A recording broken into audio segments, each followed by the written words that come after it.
Hello friends, welcome back to my channel. मैं श्वेता।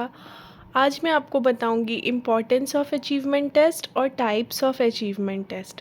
तो शुरू करने से पहले अगर आपको मेरे पढ़ाने का तरीका अच्छा लगता है और आपको मेरे नोट्स इजी लगते हैं तो मेरे चैनल को लाइक, सब्सक्राइब और शेयर करना ना भूलें। Thank you. तो चलिए स्टार्ट करते हैं इम्पॉर्टेंस ऑफ अचीवमेंट टेस्ट से। Classification of students are done according to the test that who is achiever, who is average student, who is below average, and according to that guidance is provided. तो इस test का importance क्या है कि जो भी student का classification होता है वो टेस्ट के थ्रू किया जाता है कि कौन अचीवर है, कौन एवरेज स्टूडेंट है और कौन बिलो एवरेज है, और उसी के अकॉर्डिंग बच्चों को गाइडेंस प्रोवाइड किया जाता है। इससे क्या होता है, बच्चों की जो डिफ़िकल्टीज़ होती है वो सॉल्व हो जाती है। तो मोटिवेशन टू स्टूडेंट, तो स्टूडेंट को मोटिवेशन भी मिलेगा ही ना कि सब बच्चों पर अगर आप ध्यान दोगे तो मोटिवेशन भी मिलेगी और पर्सनल हेल्प भी आप दे सकते हो बच्चों को, एंड गाइडेंस एंड काउंसलिंग भी प्रोवाइड कर सकते हो। तो ये क्या था, इम्पॉर्टेंस ऑफ अचीवमेंट टेस्ट। इसको आप बड़े बना के अपने वर्ड्स में लिख सकते हो, ठीक है। अगर आप बड़ा लिखोगे अपने वर्ड्स में, ये सब आप हाईलाइट कर देना और उसके अंदर आप अपने पॉइंट्स डाल देना, ठीक है। तो वो दिखने में भी अच्छा लगेगा और मार्क्स भी अच्छे आएंगे। तो चलिए अब देखते हैं टाइप्स ऑफ अचीवमेंट टेस्ट।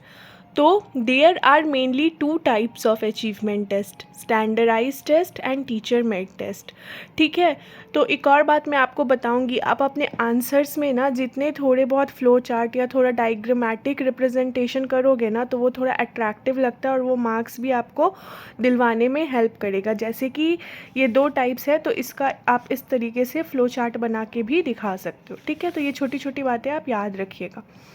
तो स्टैंडर्डाइज टेस्ट और टीचर मेड टेस्ट, तो देखते हैं सबसे पहले स्टैंडर्डाइज टेस्ट क्या होता है। These are made by experts and psychologist.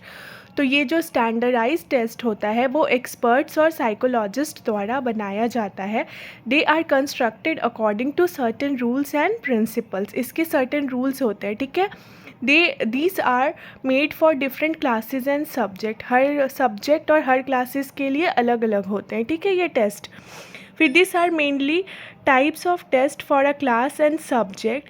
The class for which the tests are designed are quantified by using them at different places on hundreds of thousands of children of the same class, ठीक है। तो ये जो test design किया जाता है तो different places पे कंडक्ट किया जाता है जिसमें 1000 स्टूडेंट्स अपीयर होते सेम क्लास के। जैसे कॉम्पिटिटिव एग्ज़ाम होता है ना, तो जैसे एग्जाम्पल आप लिख दीजिएगा सीटेट, नेट एक्सेट्रा, ठीक है। और क्या होता है, it is valid and reliable. तो स्टैंडर्डाइज टेस्ट क्या होता है, वैलिड होता है और रिलायबल होता है। The questions given in this have to be done according to the given instructions within the given time, ठीक है। उसके बाद there are also instructions for evaluating और अवॉर्डिंग मार्क्स। तो जो भी क्वेश्चन पेपर प्रोवाइड होता है उसमें क्या इंस्ट्रक्शंस दिया जाता है ना कि इतने टाइम लिमिट में आपको इतने क्वेश्चंस करने हैं, कितने मार्क्स मिलेंगे, कितने नेगेटिव मार्क्स होंगे, और इंस्ट्रक्शंस दिया जाता है इवेल्युएट करने का और मार्क्स अवॉर्ड करने का भी, ठीक है। These are published by an organisation और बिजनेस फर्म। तो ये किसके द्वारा पब्लिश किया जाता है, किसी ऑर्गेनाइजेशन द्वारा या बिजनेस फर्म के द्वारा। तो ये था स्टैंडर्डाइज टेस्ट, ठीक है। तो आज हमने क्या देखा, इम्पॉर्टेंस देखा अचीवमेंट टेस्ट का, और टाइप्स में हमने एक टाइप देख लिया कि स्टैंडर्डाइज टेस्ट क्या होता है। नेक्स्ट क्लास में मैं आपको बताऊंगी टीचर मेड टेस्ट क्या होता है, और उसके साथ ही साथ मैं आपको बताऊंगी qualities of good achievement test, ठीक है। तो मेरे चैनल के साथ जुड़े रहे। Thank you.